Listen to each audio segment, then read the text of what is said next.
कोई व्यक्ति सक्षम होते हुए,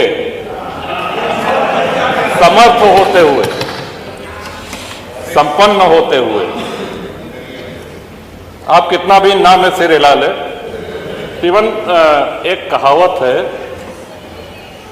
अवधि की कहावत है, पूर्वांचल के भी भाई सभी लोग समझेंगे कि झूर पै लगी जीव झंड। तो फिर घर से आते समय साहब सामने एक ट्रक जा रहा था, उसमें पीछे लिखा था कि जहां बेदर्द हाकिम हो वहां फरियाद क्या करना। तो माननीय संसदीय कार्य मंत्री जी चाहते तो हम लोग खुशी मुस्कुराते हुए उपहार सहित अपने क्षेत्र में जाते। अब हम सब लोग मायूस चेहरे लेकर के, लेकिन आपने ये कहा है कि साहब इंतजार करें, तो आपसे निवेदन है कि इंतजार की घड़ियां जल्दी बीते। और प्रश्न सिर्फ विधायकों के भत्ते और वेतन का नहीं है, प्रश्न जनता से जुड़ा हुआ है। हैंडपंप की समस्या बराबर सभी माननीय सदस्य उठाते रहें, इस पर कृपापूर्वक विचार करें। माननीय अध्यक्ष जी, आपको जनसत्ता दल के हम लोगों की तरफ से, सभी की तरफ से उत्तम स्वास्थ्य की कामना। पक्ष और विपक्ष के सभी सम्मानित सदस्यगण, हमारे आदरणीय माता बाबा, नेता प्रतिपक्ष, विधानसभा के सभी कर्मचारी, प्रमुख सचिव साहब, सभी पत्रकार साथी, आप सब लोगों ने इस सत्र को संपन्न कराने में अपना योगदान दिया, सभी को आभार। और एक बार पुनः अपनी बात रखते हुए कि साहब कौन सो काज कठिन जग माही, जो नहीं हो तात तुम पाही। अब जानबूझ के अनसुनी कर रहे हैं माननीय मंत्री जी, कौन सो काज कठिन जग माही। तो कृपा पूर्वक विचार करें। और हम सभी लोग आशान्वित हैं, आप स्वयं समझदार हैं, सभी लोगों की बातों का हम भी ये जानकारी चाहते हैं कि गांव जो बसे हुए हैं, क्या वो लोग अपनी भूमिधरी में घर बनाए हैं? इस सिद्धांत के तहत तो उनको भी बेदखल कर देना चाहिए। फिर जो आबादी में है, जो ग्राम समाज में है, गांव के गांव बसे हैं, गांव में अपनी भूमिधरी में किसने घर बनाया है? सब कच्चे में।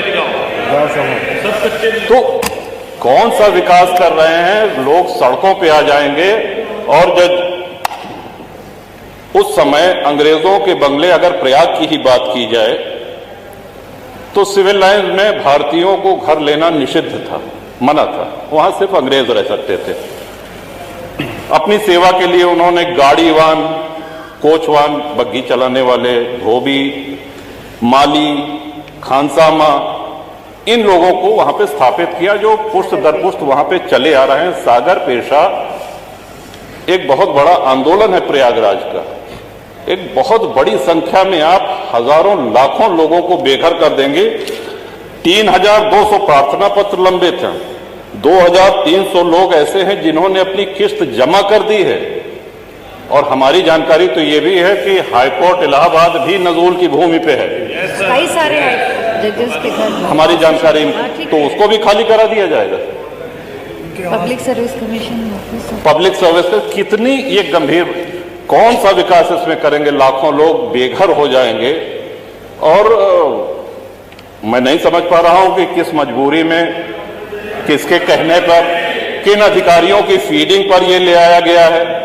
ये कहीं से भी न जनहित में है, न विपक्ष के हित में है, न सत्ता पक्ष के हित में है, ये किसी के हित में नहीं है। डॉक्टर लोहिया को मानने वाले लोग भी ये मानेंगे कि डॉक्टर लोहिया ने जन सामान्य को भगवान श्री राम के आदर्शों पर चलने की प्रेरणा देने के उद्देश्य से प्रतिवर्ष रामायण मेले का आयोजन किया करते थे। डॉक्टर लोहिया का ही एक ये बयान था कि बाबर, गजनी, गोरी, औरंगजेब लुटेरे थे, रसखान और रहीम हमारे पूर्वज थे। श्रीमन, ये बात यहां पे इसलिए कहना आवश्यक हो रही है कि पिछले दिनों, कई दिनों से हम देख रहे हैं कि माहौल बिगाड़ने का प्रयास हो रहा है। हल्द्वानी तक का उदाहरण दिया गया इस हाउस में। सरकार अपनी जगह पे पूरा प्रयास करती है कि हमारे राज्य में कोई उपद्रव न हो, अशांति न हो, लेकिन कहीं न कहीं एक ये आभास हो रहा है हमको कि माहौल खराब करने का एक प्रयास हो रहा है। बात की गई श्री राम जन्मभूमि की, साक्षात भगवान श्री राम ने अवतार लिया। काशी नगरी जो भगवान शिव के त्रिशूल पे टिकी हुई है, जा सुनाम बल शंकर काशी, देत सबहि संगति अविनाशी, और भगवान श्री कृष्ण की जन्मभूमि। श्रीमान स्पष्ट है ये, दीवाल के ऊपर शिखर तोड़ करके गुंबद बना देने से ये गंगा जमुनी तहजीब नहीं होती। वो हमारा आक्रांताओं द्वारा तोड़ा गया है। और एक और भ्रम फैलाया जा रहा है, जो व्यास जी के गुफा में जो पूजा हो रही है, वो पूजा अनवरत सैकड़ों वर्ष से चलती आ रही है। ये बात बाहर जानी चाहिए श्रीमन। अनवरत सैकड़ों वर्ष से, इस पे सन 93 में स्थानीय प्रशासन ने रोक लगाया, किसी न्यायालय ने रोक नहीं लगाया इसकी पूजा पे। और इस सदन के माध्यम से श्रीमान उन पुजारी को भी हम प्रणाम करेंगे, 31 वर्ष जिन्होंने चाबी संभाल के रखी कि एक न एक दिन ऐसी सरकार आएगी कि ये ताला खुलेगा और इस चाबी क्या। लेकिन क्या आपको ऐसा नहीं लगता कि भाषण का जो स्तर था उसमें बहुत गिरावट आई है? और उसका कारण ये है कि जब हाउस नहीं चलेगा, सदन नहीं चलेगा, तो नए माननीय सदस्यों को बोलने का अभ्यास नहीं रह जाएगा। जब भी ये बात आती है कि साहब सदन चलना चाहिए, क्योंकि ये स्पष्ट लिखा गया है कि वर्ष में अपरिहार्य स्थितियों को छोड़ करके 90 दिन सदन का संचालन आवश्यक है।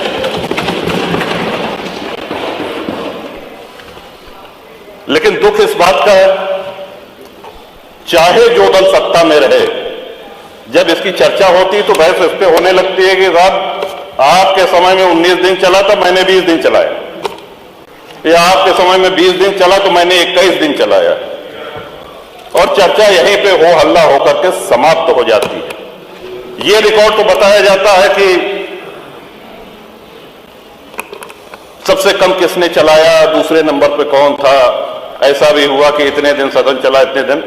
क्या कभी हमने ये जानने का प्रयास किया कि जब हमारा देश आजाद हुआ था तो कितने दिन सदन चला था, या जब से ये सदन चलना शुरू हुआ है एक वर्ष में अधिक से अधिक सबसे ज्यादा किस वर्ष चला है, और क्यों ना उस रिकॉर्ड को हम लोग तोड़ें। सदन से बचना क्या थी? सदन के माध्यम से ही तो हम लोग अपनी बात कहते हैं, सदन के माध्यम से ही जन समस्याओं का निराकरण होता है, उनका निवारण होता है, लोकतंत्र मजबूत होता है। ये लोकतंत्र की आत्मा है। आत्मा को जितना मजबूत करेंगे उतना हम सभी लोग पुष्पित पल्लवित होंगे इस लोकतंत्र में। अल्लामा इकबाल, फिर वही होता है कि आधा अधूरा बोल दिए जो है पूरा बोलना चाहिए। अल्लामा इकबाल पहले वो व्यक्ति थे जिन्होंने कहा कि हिंदू और मुसलमान एक साथ नहीं रह सकते। पाकिस्तान के आइडियोलॉजिकल फादर इसने कहा कि मुस्लिमों को अलग देश चाहिए। जिन्ना को रास्ता बताने वाले, जिन्ना को उकसाने वाले, और पाकिस्तान के पक्ष में भारत के मुसलमानों ने वोटिंग करी जिसमें 98% लोगों ने कहा कि हिंदू और मुस्लिम साथ साथ नहीं रह सकते। इस बात पे लेकर के बंटवारा हुआ, और सारे जहां से अच्छा जो कविता सुनाई गई वो अधूरी है। 2 पंक्ति उसकी हम भी सुना दे रहे हैं कि ए आब रूद गंगा वो दिन है याद तुझको, उतरा तेरे किनारे जब कारवां हमारा। कि गंगा के वो मैदान तुमको याद है जब हमारा कारवां उधर से आक्रांताओं का कारवां आया था। ए आब रूद गंगा वो दिन है याद तुझको, उतरा तेरे किनारे जब कारवां हमारा। चीनो अरब हमारा, हिंदुस्तान हमारा, मुस्लिम है हम, वतन है सारा जहां हमारा। ये तरानाए मिल्ली की पंक्तियां हैं, अल्लामा इकबाल ने 1910 में लिखी थी श्रीमान। हम ही क्या धर्मार्थ देते रहेंगे, सभी कुछ हो मौन सहते रहेंगे, कि धर्म को देंगे बल अन्य जन भी, तजेंगे क्रूरता छल अन्य जन भी। श्रीमान, हिंदू तो सर्वसमावेशी है। किसको आश्रय नहीं मिला, किसको आसरा नहीं मिला? यहां पे जो भी संकट में आया उसको हमने अपनाया। कभी किसी हिंदू ने नहीं कहा कि हम मुसलमान के साथ नहीं रह सकते। उल्टा जब बंटवारा हुआ, धर्म के आधार पर हुआ, पाकिस्तान बना, जो मुस्लिम वहां जा रहे थे, हिंदुओं ने उनको रोकने का काम किया कि आप रहिए हमारे साथ, भाई भाई बन के रहिए। ये इस संवेदनशीलता को रसखान जी, अब्दुल रहीम खान खाना, इनके आदर्शों पे चलेंगे तब अच्छा वातावरण, अच्छा माहौल बनेगा। अगर बाबर और औरंगजेब की अनुसरण करेंगे, उनका अनुकरण करेंगे, तब तो शांति की कोई गारंटी नहीं। मैं फिर से पुनः बधाई देता हूं, इस बजट का समर्थन करता हूं और माननीय योगी जी की सरकार को बधाई देता हूं। और ये हम लोगों का सौभाग्य, इस पीढ़ी का सौभाग्य है कि अपने जीवन काल में भगवान श्री राम के भव्य मंदिर का